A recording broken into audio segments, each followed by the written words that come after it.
tout le monde se met à parler doucement. Voilà à quoi sert le mimétisme.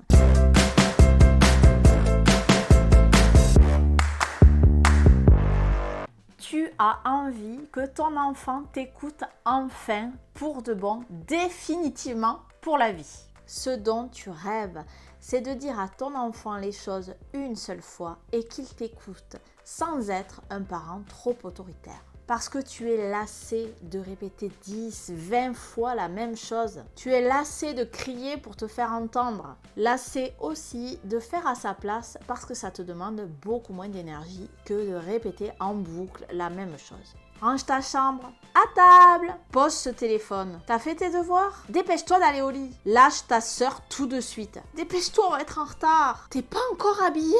Brosse-toi les dents pour la 15e fois. T'as toujours pas vidé le lave-vaisselle? Bienvenue dans cette nouvelle vidéo dans laquelle je vais te parler de 3 techniques redoutables pour que ton enfant t'écoute enfin pour de bon.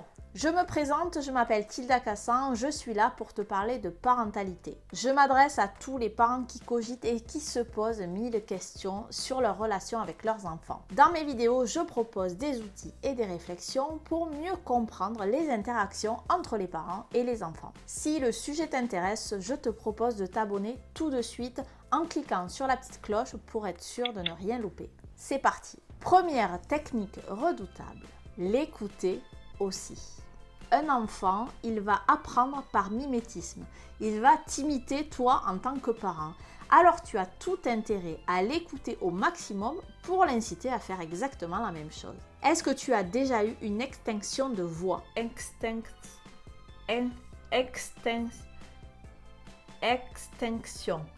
Si ça t'est déjà arrivé, tu as pu remarquer que tout le monde se met à parler doucement. Voilà à quoi sert le mimétisme.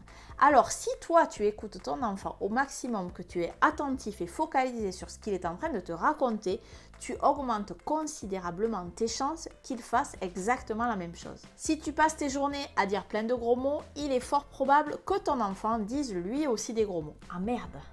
Alors, sois un exemple, sois avec lui exactement comme tu veux qu'il soit avec toi. Si tu essaies de te souvenir des dernières situations où ton enfant t'a parlé, est-ce que tu étais vraiment à son écoute? Quand ton enfant rentre de l'école énervé et fatigué, est-ce que tu l'écoutes ou est-ce que tu lui reproches de faire la tête? Quand il est dégoûté d'avoir échoué à une évaluation, est-ce que tu l'écoutes ou est-ce que tu lui fais la morale?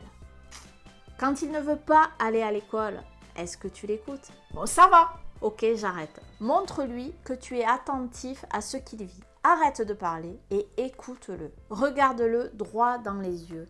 Mets-toi à sa hauteur. Concentre-toi sur ce qu'il est en train de te dire.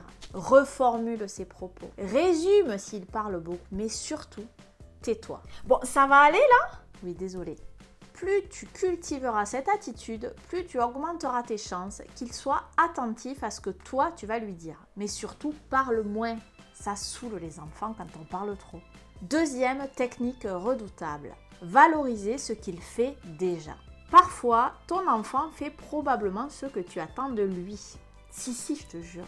Sauf que nous, on est beaucoup plus habitués à relever tout ce qui ne va pas, tout ce qui nous pose problème et faire une longue liste de reproches plutôt que de valoriser tout ce qui nous plaît. Non, je vois pas de quoi tu parles. Le linge qui n'est pas au sale, la table qui n'est pas débarrassée, la chambre qui n'est pas rangée, les notes qui sont pas assez élevées, tout ça, ce sont des reproches qu'on va faire aux enfants à longueur de temps. Le problème, c'est que plus on focalise sur ça, plus on l'alimente. Alors soyons malins, focalisons sur tout ce qui nous plaît, parce que là, on va augmenter nos chances que ça se reproduise. Je te propose de faire le travail de réfléchir à tous les comportements de ton enfant qui te sont agréables pour pouvoir les valoriser dans un second temps. Un sourire, la table qui est mise sans qu'on ait eu besoin de demander, le linge qui est mis au sale, un coup de main, une discussion agréable. Il a posé son téléphone sans qu'on ait eu besoin de lui demander. Il n'était pas là?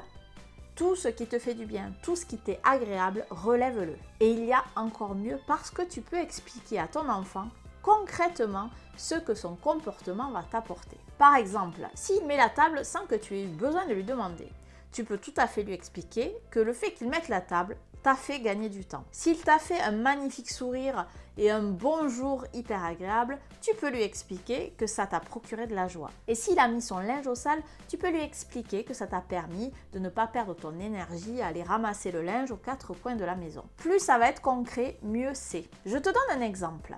Si un soir, tu décides de faire un nouveau plat que tu n'as jamais essayé, tu le fais goûter à tout le monde et là, tout le monde est conquis par ce plat. C'est délicieux, ça fait l'unanimité, c'est super bon, est-ce que tu pourras nous le refaire? C'est vraiment génial, j'adore, etc. Parce que tu as été valorisé, inévitablement, tu vas avoir envie de reproduire ce comportement et de refaire ce plat parce qu'il t'a apporté énormément de bien-être.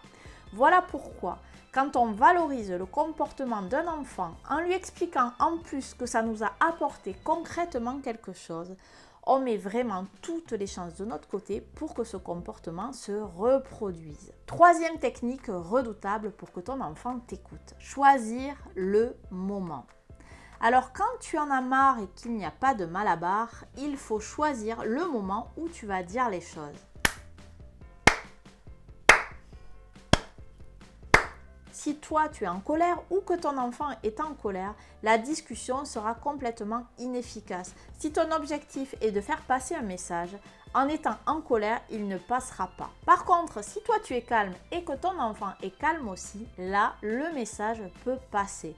C'est donc exactement à ce moment-là que tu vas pouvoir dire les choses qui te posent un problème. Si ton enfant est occupé en train de jouer, de faire ses devoirs ou quoi que ce soit, assure-toi que tu ne le déranges pas si tu veux lui parler. Attends qu'il ne soit plus occupé pour pouvoir lui parler. S'il n'est pas disponible, il sera beaucoup moins attentif et il ne va pas réceptionner le message comme toi tu aimerais qu'il le fasse. Si le contexte est propice à la discussion, tu as beaucoup plus de chances qu'il entende ce que tu as à lui dire. Si par exemple, ton enfant, au lieu de mettre la vaisselle dans le lave-vaisselle, l'a mis dans l'évier et que ça te met en colère, attends que ta colère descende avant d'aller lui dire que ce comportement te pose vraiment un problème. Si tu y vas en colère, tu vas forcément être agressive et en face, tu obtiendras seulement de l'agressivité. Par contre, si tu es calme, tu auras les idées beaucoup plus claires et tu vas pouvoir lui exprimer concrètement ce que son comportement t'empêche de faire. Quand il met la vaisselle dans l'évier au lieu de la mettre dans le lave-vaisselle,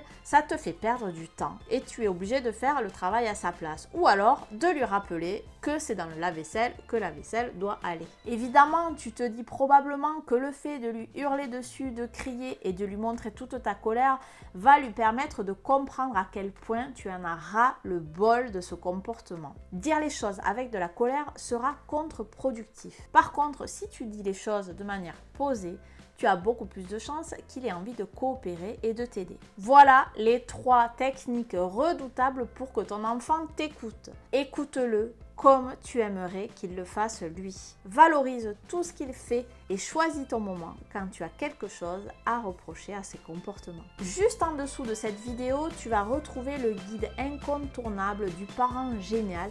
Je te propose de le télécharger parce que dedans, tu vas retrouver plein d'astuces et d'outils qui vont te permettre de sortir des problématiques du quotidien.